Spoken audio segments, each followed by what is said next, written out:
Hi folks, Dave, the Honest Audiophile. This is the Fiio M11 Plus ESS, and these are my Honest Audiophile impressions. I want to thank Apos Audio for providing the Fiio M11 Plus ESS for review. Do greatly appreciate it. Apos Audio, you rock. Alright, so the Fiio M11 Plus ESS. This is available on Apos Audio for about $700. And it is a digital audio player. But it's a lot more than that, really. But before we get into that, I want to just mention something really quickly. There are plenty of other reviews that are online via video or written that break down every single little function, feature, and spec of the Fiio M11 Plus ESS. And I'm not going to go into major detail about every single little feature, function, and spec in this video. I'm going to talk about my experience using the Fiio M11 Plus ESS and how I used it and how I heard it and enjoyed it. So if you have any questions, I'll try to answer them as best as I can in the comments. But I do recommend that you check out some of the other videos and written reviews about the Fiio M11 Plus ESS, and they may be able to answer some of the other questions that you have if I do not cover it in this video. Again, this video is going to be about my personal experience with it and how I used it, which is as a portable device. All right, so the Fiio M11 Plus ESS. This comes in a very standard unboxing. We're not even going to open it. It's very simple. Inside, you're going to get your M11 Plus ESS and a couple accessories. You're going to get a line out 3.5 millimeter to coax, and then you're going to get a USB to USB-C cable for charging purposes and data transfer. You're also going to get a leather case, which I highly recommend that you put on it, as you'll see the M11 Plus is all glass. Very, very nice case. I used this the whole time that I had it, but I did take it off for the review. And then the M11 Plus. Very large, very much a brick. This thing weighs about 300 grams. It's fairly heavy. And it's large. It's got a 5.5-inch touch screen. It is fully functional touch screen, and it is bezel-less, which is very nice. It has Android 10 on the inside. You have an octa-core Snapdragon 660 and 4 gigs of RAM, 64 gigs of internal storage, and USB-C 3.0. You got this glass back on it with a very cool design. And then you have your touch screens, lock screens, and also you have full Android. And with having full Android, you can download games, apps of any kind that you want, like email, Discord, Twitter, Instagram, all that kind of stuff. And you can stream the internet if you would like. You can browse on your internet of choice, and it works as a phone, except you do not get messages and phone calls through your provider. That's the only things that you don't get. You get everything else. If you want to do YouTube videos, you want to play your favorite games, anything, you can do it on this. But the most important thing is you can play music. So the buttons. So you have a power button up top. You can change whether or not you want it to be always on, if you want it to pulsate, if you want it to be turned off. Then you have the intelligent volume knob. And as you can see, it's going up, it's going down. You can also click it. Love that function. Then you have a little shortcut button, which is right there, very hard to see on camera. And that's for the pure music mode. You can change it to basically whatever you want it to do. I set it to be as a randomizer for music. So, hey, I don't like this song. What's next? You just hit the random button, boom, it just changes it. On the bottom, you have your USB-C port. Then you have 3.5, 2.5 balanced, and 4.4 balanced. Excuse me, 3.5, 2.5, 4.4. And then you have, no, wait, I did it right. I did it right the first time. 3.5, USB-C, 2.5, 4.4. I'm okay. And then on the other side, you have a SD card slot, which is extremely hard to see. You have your lock button, which will lock all your buttons, and then you have backward, play, pause, and forward. Overall, Fiio did a good job of setting up the device. It's nice and heavy, thick, not going anywhere. And if you wear baggy pants, you might want to wear a belt. This thing will pull down your pants a little bit and make them sag. Anyways, it's a little bit large, but I find that it's comfortable in the hand.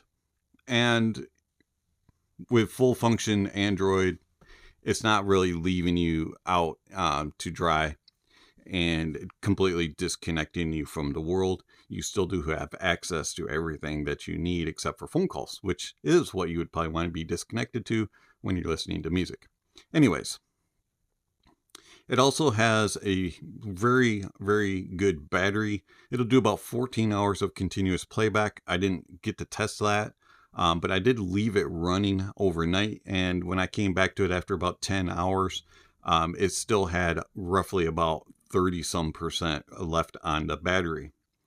The fast charge capabilities, it'll go from 0 to 100 in 3 hours. And then it also has 41-day standby. I found that the battery was very sufficient. I would charge it about once a week, play 3-4 hours a day, and it would last me 5 days. It does a very good job of battery control. And my experiences involved not only listening to music, but I was browsing the internet at times, playing some games, simple games like Candy Crush and things like that. And then also I was answering comments on YouTube and on Discord, Twitter, and Instagram. The overall just everyday usage of this was fantastic, and I have no complaints about it whatsoever. Stayed connected very well on Bluetooth as well. It has Bluetooth 5.0 in and out, and it'll do SBC, AAC, LDAC. It is Bluetooth 5.0, and you also get aptX HD and aptX as well. I found that the Bluetooth was fairly strong. I was actually able to kind of leave my office space and go slightly down the hallway before it would start to disconnect from the Bluetooth speakers that I had set up at one point here in the office.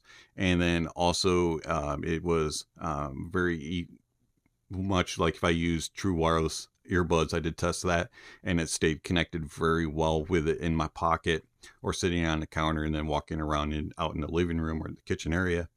It did a very good job of staying connected, had no connection problems whatsoever, and it remembered all that, those devices, and as soon as you put them in, oh, you've got these in, and it connected. The internals for the music playback capabilities, that's what's the most important, right? The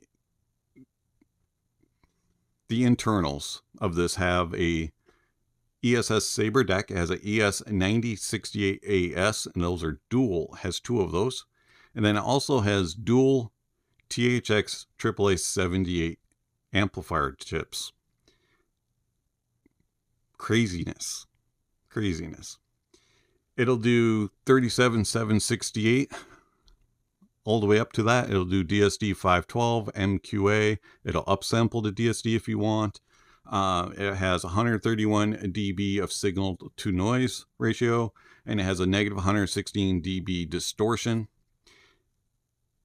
This has everything that you want for a digital audio player packed into a $700 price tag, which is incredible.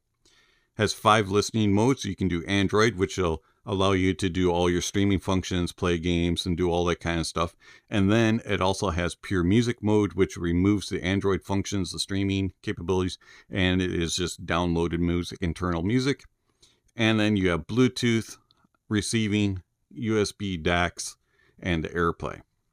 And overall, this thing is impressive to use for all of its inputs, outputs, receivings, and just abilities, and all the incredible technology that's built into it. But how does it sound?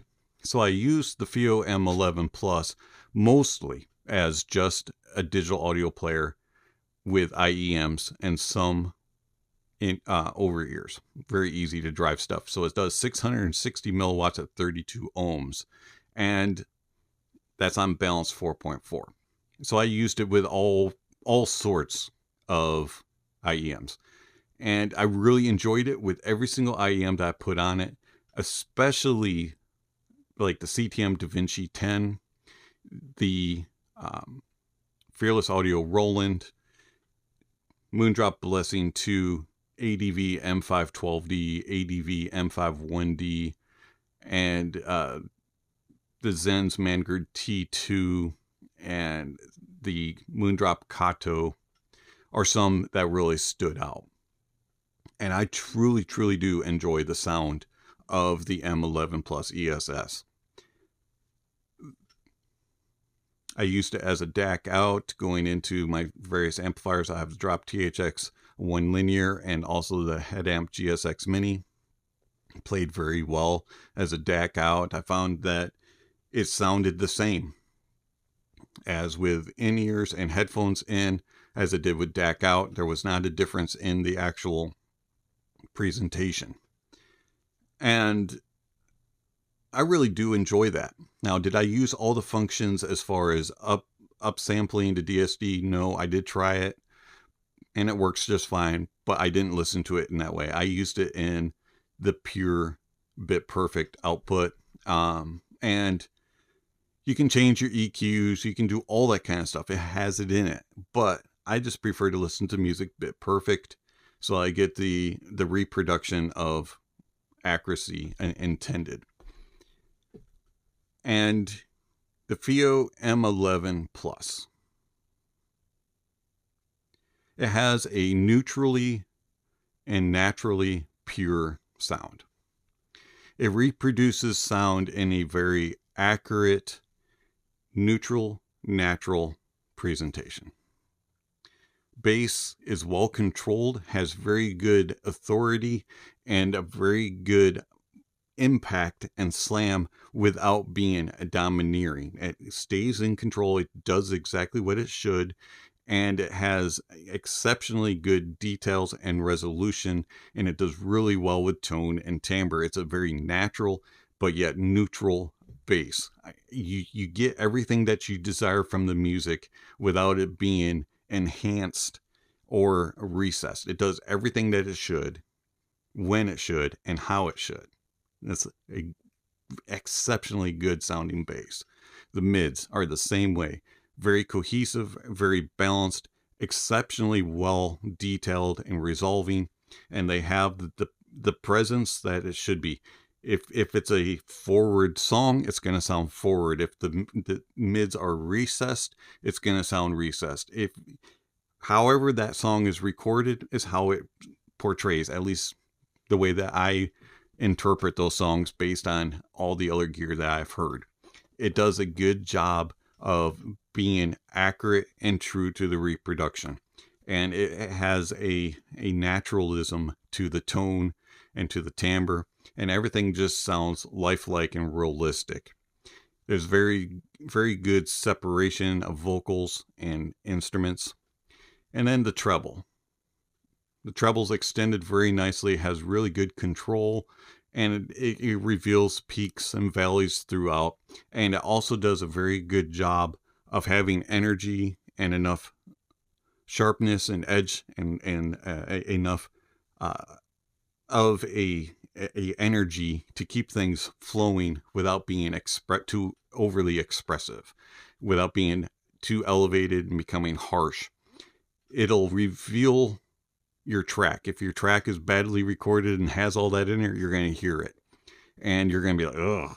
But if you have a quality recording and a well-mastered track, your ears are just going to be blessed. The Fiio M11 plus ESS does a very good job of revealing your library, good or bad, or something in between. And it's a very balanced and cohesive, very well controlled in a neutral and naturally pure reproduction of sound. Soundstage is very natural. You get a accurate reproduction of the venue, whether it be small, medium, or large size. You have very good depth. You can really read into the stage, and you just get the feeling of being there and being able to either look in or look out, depending on where the setting is of the recording.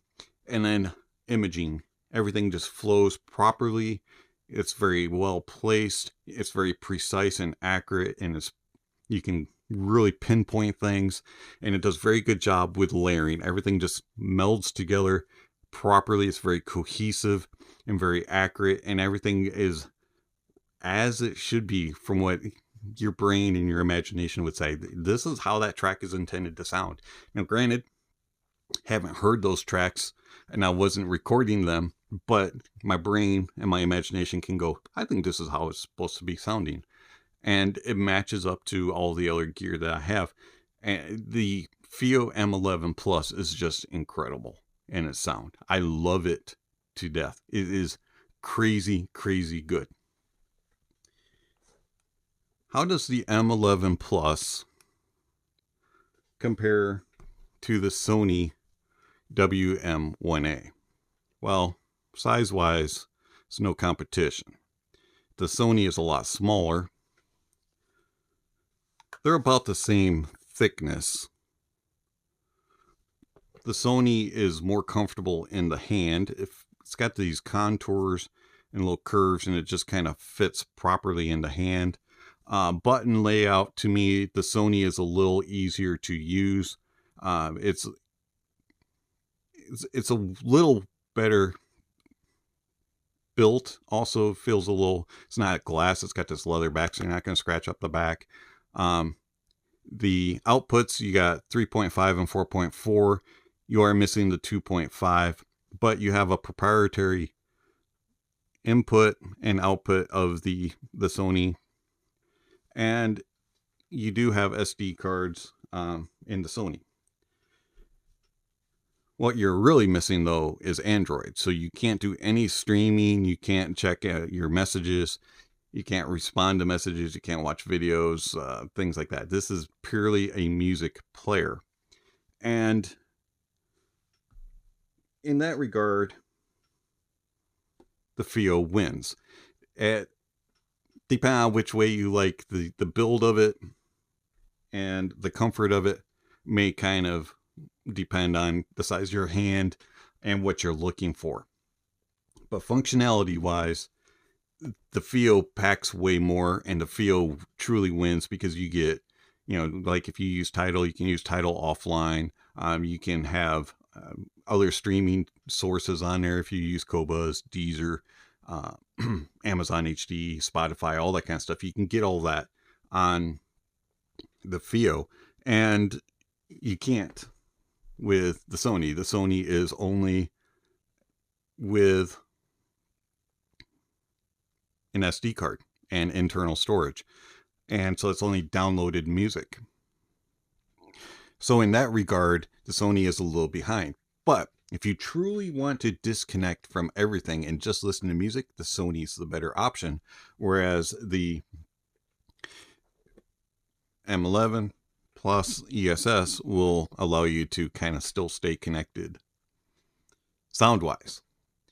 The M11 plus ESS does offer the MQA capabilities and all that kind of extra stuff that the Sony doesn't. Sony only does DSD or up to DSD.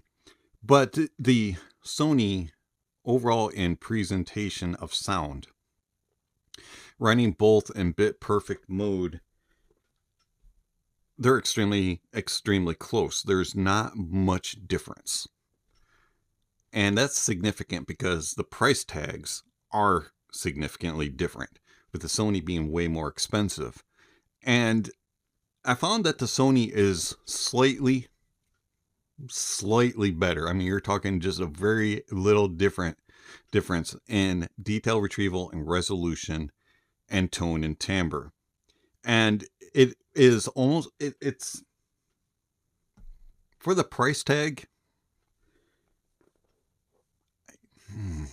I don't know if it makes enough of a difference, because you get so much more with the M11 Plus.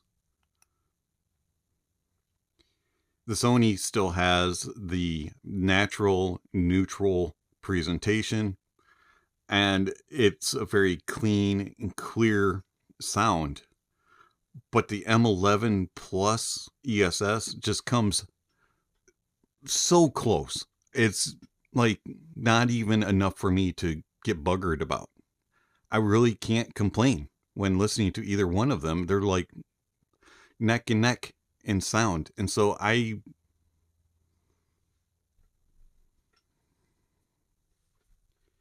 either, depending on your budget, I highly recommend this. The M11 Plus ESS. This thing is fantastic. And for the price tag of $700 and all the abilities that it offers, kind of makes me think that maybe the Sony I could live without and use this instead, because I get all the extras. It's been Dave, the Honest Audiophile. Thank you for watching, and I'll catch you on the next video. Speaking of next video, somewhere on the screen, subscription links, notification bells. If you haven't already, please check those off. Don't forget to give a thumbs up or a thumbs down to the video, and also check out the links down below. There's all kinds of information down there regarding gear that I recommend, music that I use during reviews, how you can connect with the channel, follow the channel, support the channel. All kinds of good things are down below. And also, don't forget to enjoy the music, and that honesty is the best policy.